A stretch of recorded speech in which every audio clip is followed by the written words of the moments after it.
A maconha. A regulação. Regulamentação. Regulamentação legal. Você vai liberar geral.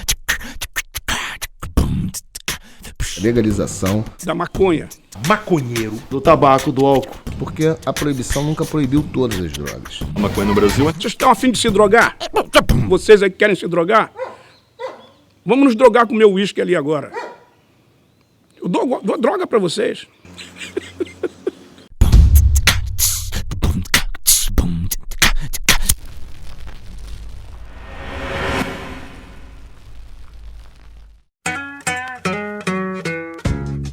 O Senado recebeu com satisfação a proposta de 20 mil pessoas pedindo que se estudasse a conveniência ou não da regulamentação da maconha, de tal maneira que fosse possível reduzir o tráfico e reduzir o número de jovens que, sendo portadores de maconha e até usuários de maconha, terminam presos, condenados e saem das cadeias, muitas vezes, perdidos. Eu vi um banner assim na homepage do site do Senado, do portal E-Cidadania.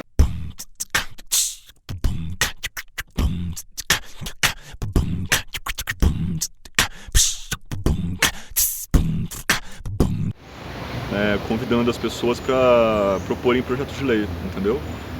Então eu cliquei no banner e aí vi que era possível, né, qualquer pessoa colocar uma ideia.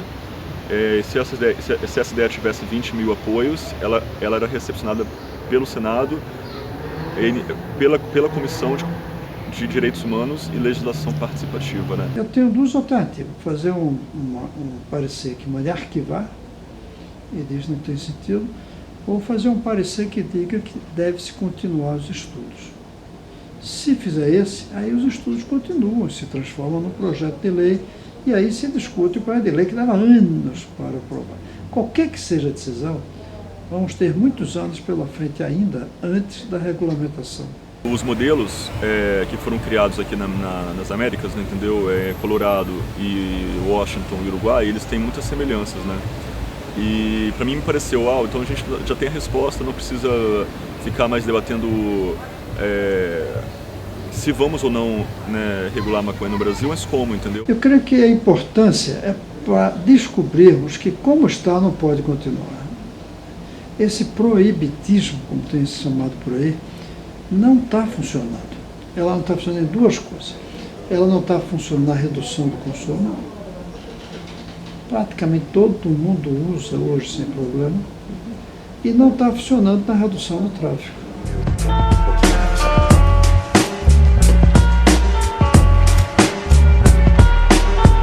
A maconha, que é uma palavra que vem do africano, do quimbundo, de uma língua do tronco banto, vai começar a constituir um outro complexo de utilização que não é o do uso industrial. Esse complexo vai ser objeto de um enorme preconceito, que é um preconceito ligado não só à, digamos, à planta, mas também às práticas religiosas afro-brasileiras, que eram práticas ligadas a ritos de êxtase, ritos de transe. No regime militar brasileiro, estava na Lei de Segurança Nacional que você dizer que o Brasil tinha racismo no Brasil era um crime contra a segurança nacional. Sabia disso? Vê lá, Lei de Segurança Nacional. Então você não podia dizer que havia racismo no Brasil, porque se você dissesse isso, você era um subversivo.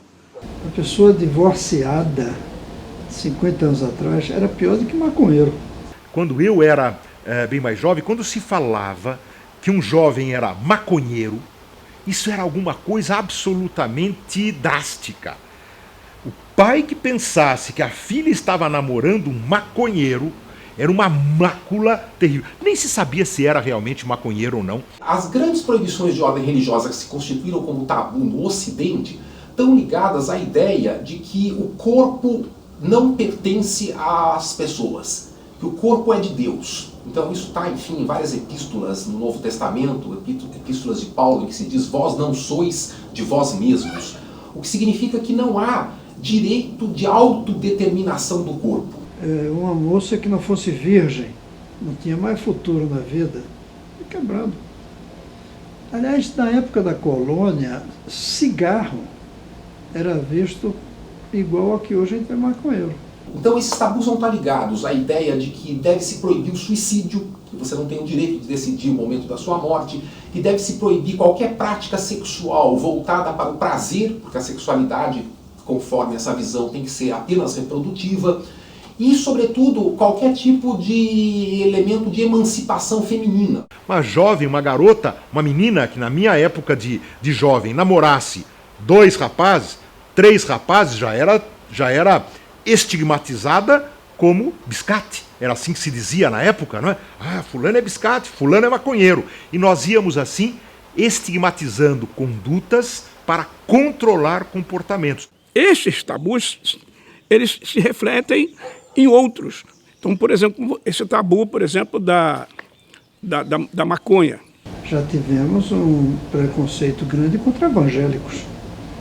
Os evangélicos esquecem que até também 50 anos atrás, os católicos consideravam evangélicos como amigo do diabo, bode.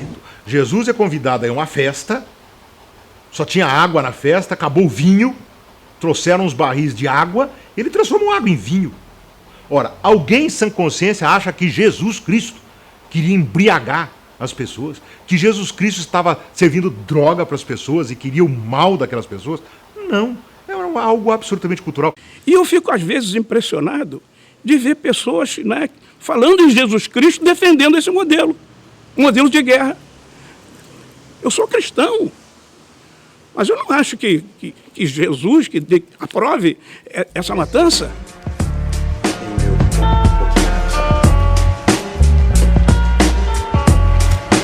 Como explicar que, a partir de 2007, os encarcerados por envolvimento com drogas, em vez de diminuir, o número, em vez de diminuir, ele aumentou entre 2007 e 2012, aumentou 62%. Eu não tenho nenhuma dúvida de que ele aumentou porque aquelas pessoas que eram presas como usuárias e que iam para a cadeia como usuárias, elas foram promovidas a traficantes. E que pessoas foram promovidas a traficantes? Foram pessoas com identidade social conhecida, né? Em função da cor da pele, em função do local de moradia. Essas são as pessoas que continuaram a encher mais ainda as cadeias. Como disse um coronel que esteve aqui, com essa lei o que acontece é o seguinte, que pobre com droga é traficante e rico com droga é usuário. E às vezes até um rico com muita é tratado como usuário. E um pobre com pouca é tratado como maconheiro criminoso. Existe uma guerra onde pessoas morrem sem nunca ter tido contato com essas drogas. Crianças, sim, pessoas idosas, gente que não usa droga. Então, os efeitos da proibição muitas das vezes são piores do que as drogas. Eu fico muito triste, preocupado e com responsabilidade de senador pelo Estado de Goiás, que pessoas vêm aqui para se promover e às vezes até traficantes são.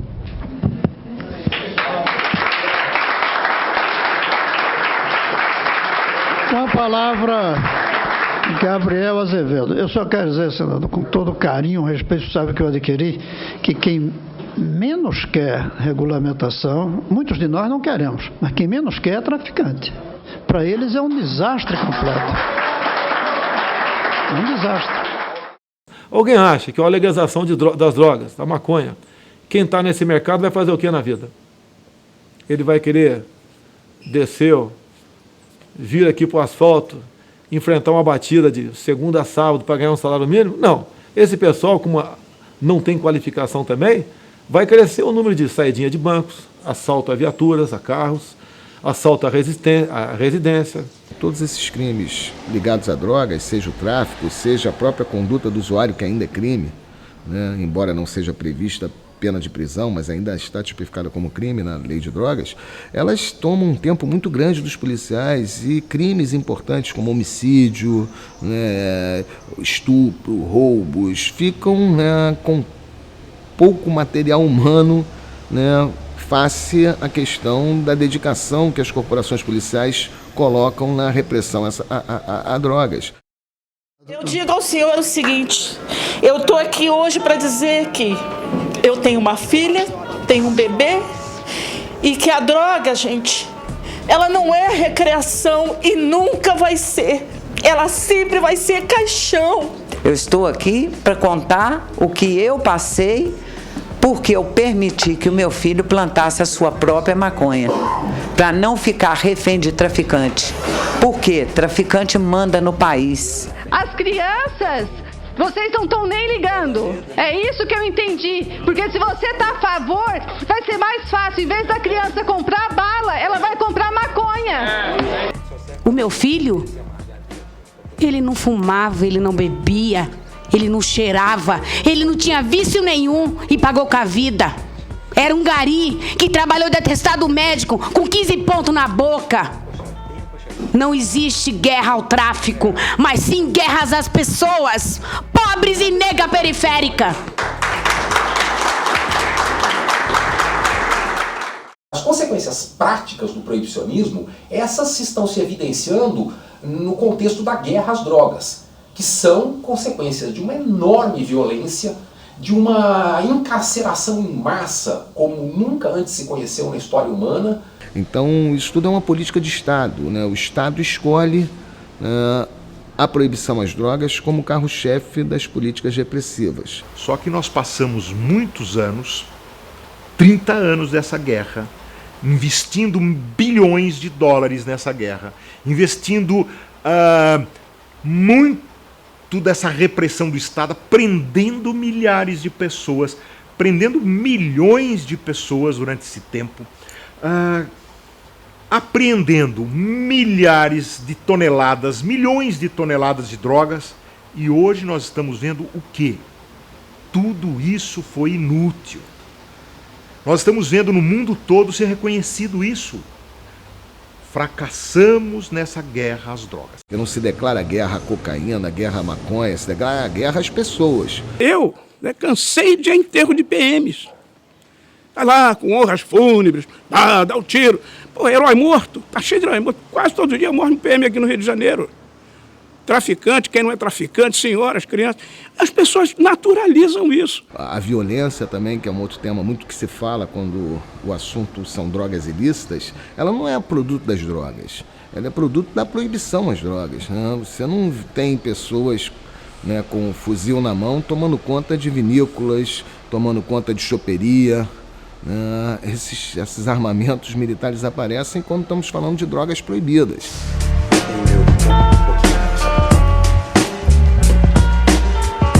A pergunta é, maconha é um direito que a pessoa... Vamos supor que maconha faça todo o mal que alguns dizem. A gente pode proibir uma pessoa de fumar só porque faz mal para ela? Eu, pessoalmente, tendo a achar que não. Mas... isso ela faz para ela, para quem está perto também. Tanto é que aqui você não pode fumar. O uso de maconha é um problema da porta de dentro para casa, entendeu? Que o Estado não deve se interferir. Né? Todas as drogas que estão disponíveis ou já foram proibidas ou já foram legalizadas em algum momento. E mesmo drogas que hoje em dia são absolutamente banais, como chocolate, né? Cacau especificamente, café, chamate, né? Álcool, todas elas foram proibidas em algum momento também. Então isso depende de como é que cada sociedade entende que direito é esse de que você pode colocar dentro do seu corpo, ou que tipo de alteração de consciência que essa sociedade consegue lidar. As leis têm que existir para defender a maioria, não a minoria. Quando a minoria tem um comportamento que acaba prejudicando ou importunando a maioria, se faz uma lei, assim se é um Estado democrático, né, para exatamente coibir aquele tipo de comportamento. A ideia de que o governo deve ser voltado para os interesses públicos significa várias coisas. Uma delas, e que é fundamental, é o respeito e a tolerância às minorias. A gente pode não concordar com o que alguém faz ou diz, mas se essa pessoa está fazendo isso exclusivamente na alçada da sua vida privada, ela deve ter o pleno direito de fazê-lo. Em um Estado de Direito democrático, a criminalização só é aceitável quando não houver qualquer outra forma de intervenção do Estado ou da sociedade para resolver um determinado problema. Qual é esse problema?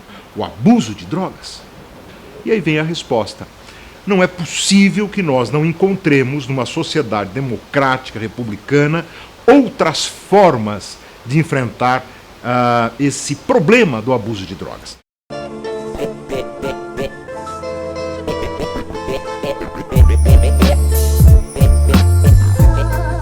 Isso para mim não é um pedido individual, na verdade. Isso não é um direito meu. Eu acho que é um direito de todo mundo. É um direito da sociedade ter menos violência. É um direito da sociedade absorver, se é que é um problema, que eu entendo que não seja um problema a maconha. Eu planto já há 4 anos. Resolvi começar a plantar porque comecei a observar, depois que eu comecei a estudar direito, né, que a lei que repreende, que proíbe, ela é inconstitucional, ela vai contra direitos internacionais, direitos humanos também, porque parte da premissa de consciência de cada pessoa, saber o que é melhor para si, o que ela deve consumir, qual o tipo de tratamento médico que ela deve ter, qual o tipo de religião que ela vai ter, no que ela deve acreditar, no que ela deve lutar. Se pelo menos no âmbito da maconha, aqueles que fazem uso de maconha puderem plantar e consumir a sua própria droga, isso diminuiria o tráfico de drogas, sem dúvida nenhuma. E é uma questão realmente de opção pessoal. Quando eu faço a colheita dela, eu corto as folhas maiores, que não tem resina, porque, ao contrário do que as pessoas pensam, você só fuma a flor, que são essas partes aqui. Isso aqui, tudo você joga fora. Nós geramos liberdade demais, direito demais, basta você ver o Estatuto da Criança e do Adolescente, que o efeito colateral é exatamente o oposto. Tá, ok? Tem proposta lá agora de você, eu acho que era um deputado do PSOL, ok? De você poder criar aí as comunidades, né, que vêm a plantar maconha. Você pode plantar maconha na tua casa, até 12 pés, de acordo com o tamanho, não sei o quê. Quem vai fiscalizar isso daí?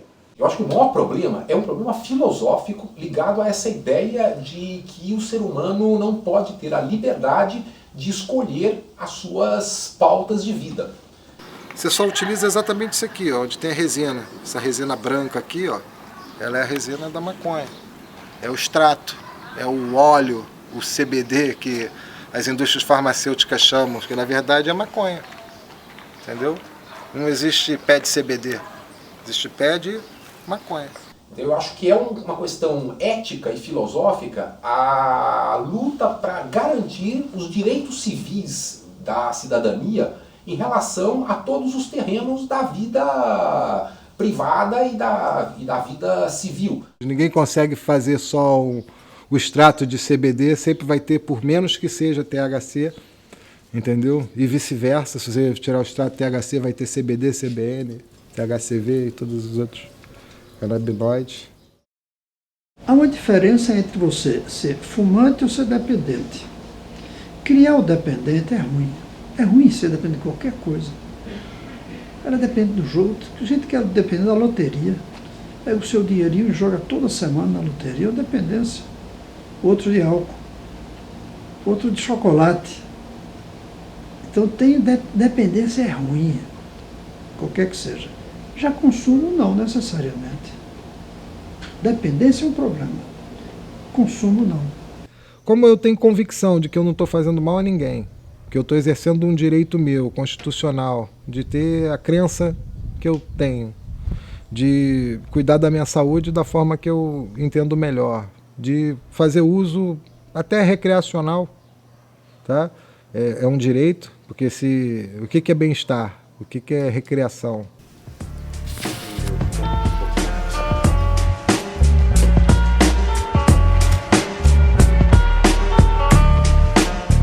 Em relação aos efeitos da maconha no corpo humano, há grandes variações, né? E a gente sabe que conforme o percentual que tem de THC, de CBD, e dos vários outros que a gente sabe que estão presentes, os efeitos subjetivos podem ser também diferentes. Uma certa alteração do tempo, uma certa alteração da percepção do lugar, uma sensação de ideias novas, alterações no humor que variam muito de pessoa para pessoa. Para algumas pessoas pode ser bem agradável, a pessoa pode ficar bem humorada, feliz, rir, né? Outras situações em que algumas pessoas são mais sensíveis que podem ter até ataques de pânico. Então, esse é um ponto muito importante. A maconha não é uma planta simplesmente ameaçadora, perigosa, mas ela é um medicamento extraordinário. Isso já foi o que conquistou nos Estados Unidos a maioria da sociedade norte-americana a essa conclusão. Maconha vicia sim. Ou melhor dizendo, algumas pessoas se viciam em maconha. Porque eu acho que essa é uma ordem importante de a gente colocar o humano no centro da história. Então a gente pode dizer que aproximadamente 1 em cada 11 usuários de maconha se tornam dependentes ou desenvolvem um uso problemático de maconha. Considerando que a pessoa faz uso problemático, entendeu? Ela poderia ser indicada para um tratamento curto, entendeu? No sistema de saúde. Até os 18, até alguns estudos mostram, até os 21 anos, a gente deve restringir o acesso à maconha. Eu acho que adolescentes não devem fumar maconha. E eu acho que isso não só a gente deve tomar medidas em termos de política pública para isso, mas também isso é uma coisa que precisa ser dita, precisa ser informada. É que as pessoas não se dão conta de que, na verdade, várias das drogas legais são usadas também num sentido medicinal.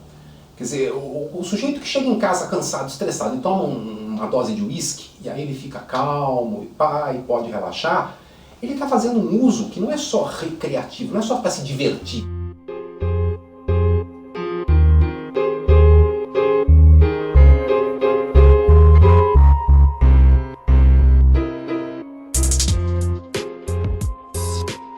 A maconha hoje é quase como uma cerveja, porque ela é consumida por estratos sociais distintos.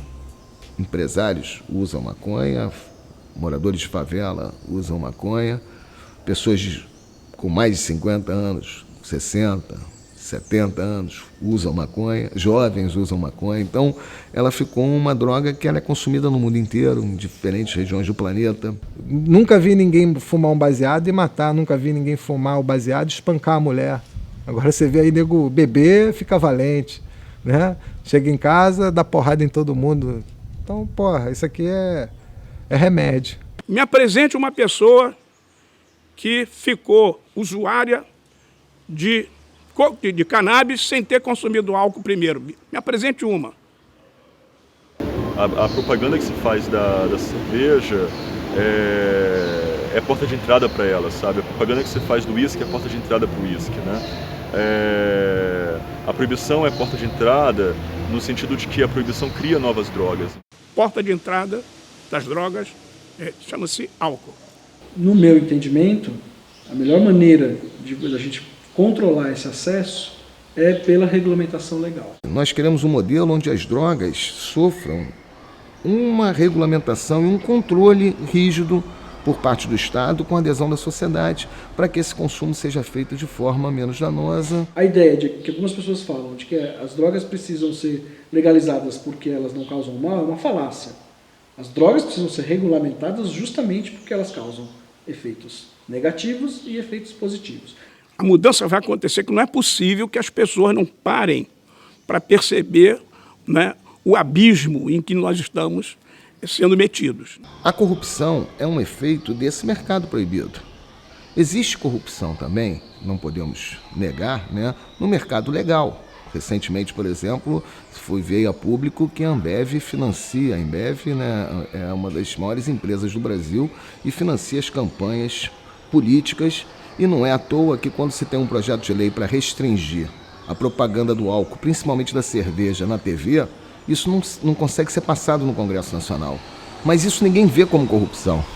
Agora, a outra questão que você colocou, que é sobre os bancos, é o problema de que a maior renda hoje da economia em relação aos produtos de consumo, as chamadas commodities, está ligado aos produtos da economia paralela do chamado narcotráfico.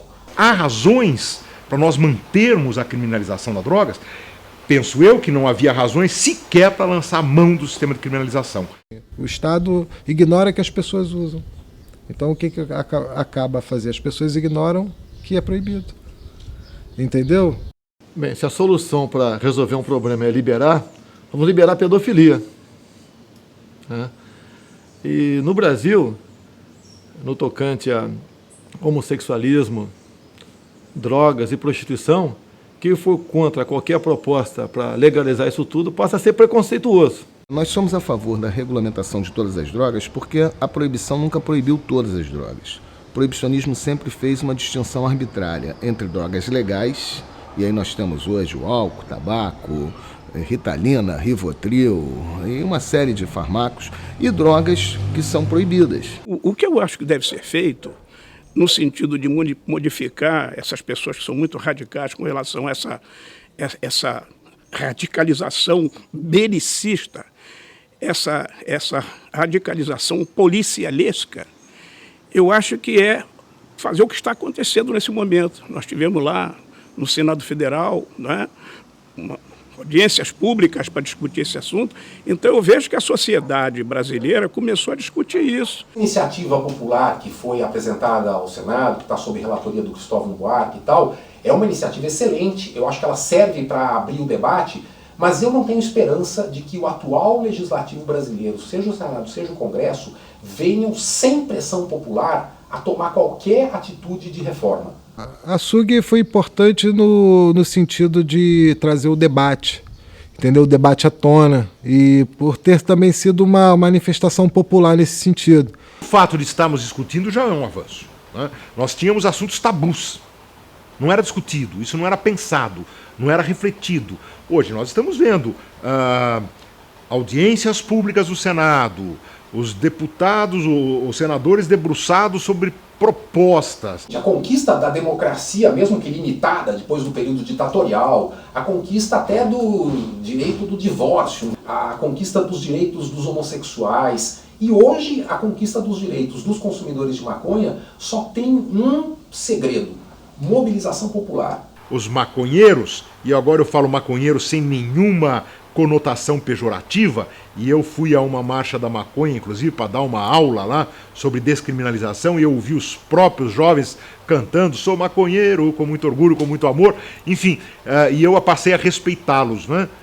Cada um tem seu direito constitucional, direitos humanos, de expressar a sua opinião. Se o Senado não quiser correr com esse projeto, se ele deixar o projeto ser debatido durante 2, 3, 4 anos, entendeu? Que é um tempo razoável para amadurecimento da sociedade, no final a gente vai conseguir aprová-lo. No final, o bem sempre vence, apesar de tudo. Eu tento manter meu romantismo, mesmo sabendo que as rosas não falam, entendeu? É mais ou menos isso.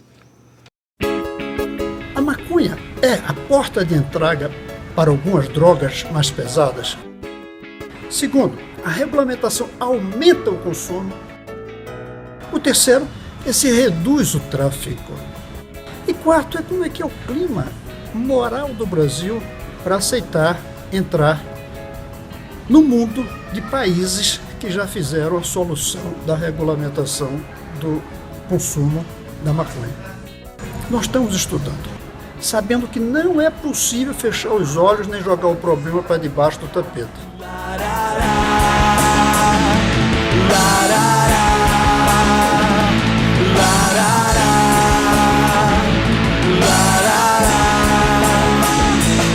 Ele leva a bandeira dobrada no bolso, a camisa velha de marca sem gosto. Toma um tiro no peito que o protege, aquele bendito que escondeu com vergonha da pátria que não dá exemplo. Todos alegam, quem está lá no poder não ama, te engana, te leva a gana, com grana esconde debaixo da cama.